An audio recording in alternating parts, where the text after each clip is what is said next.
a bike accident. It was about as accidental as you can get too. Like, Mick wasn't riding crazy or dodging in and out of traffic, and both of his hands were on the handlebars. His tire hit a rock, and he slid into the back of a passing truck.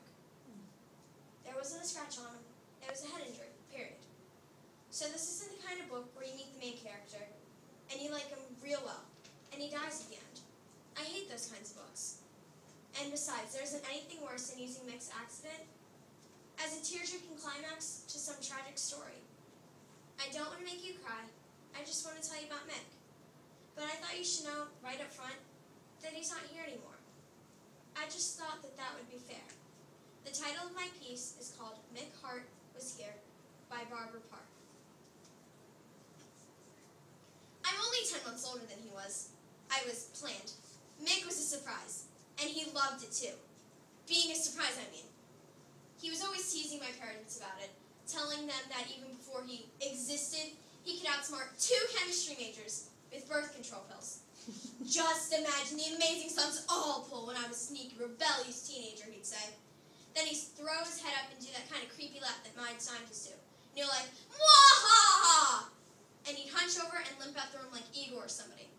Mick was excellent at imitating voices. We have a tape of him yelling, "I'm melting, I'm melting!"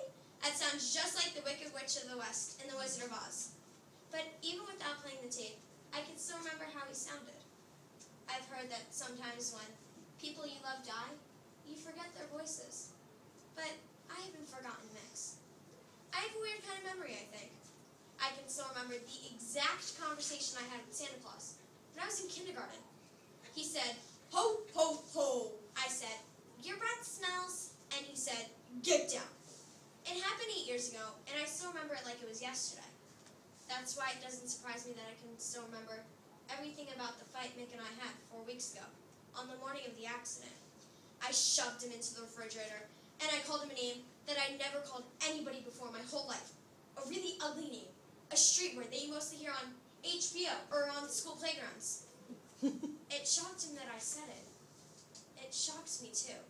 But instead of apologizing, I just turned my head up in this nasty little grin. Mick pushed me away from him. Hard. "You're cool, Phoebe," he said. Then he walked out of the room. That was our last morning together. That was the last one ever, I mean.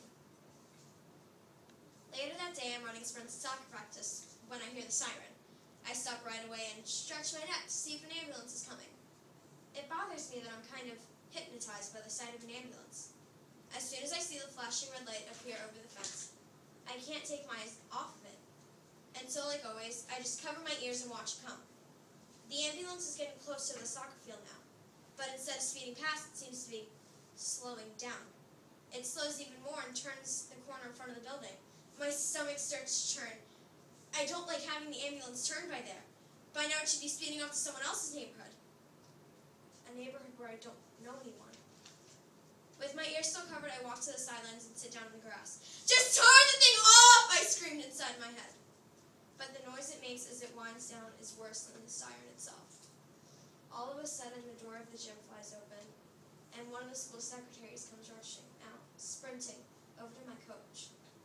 A few seconds later, Coach Brody is running full speed in my direction. "Phoebe, honey," she says, "it's Mick." And for the second time that day, I am shocked to what comes out of my mouth. I say, "I know." Yesterday was the official 1-month anniversary of the accident. I used to think that anniversaries only celebrated happy things. But now I just know that they're a way of measuring time. I went to soccer practice after school. I didn't feel like much running though.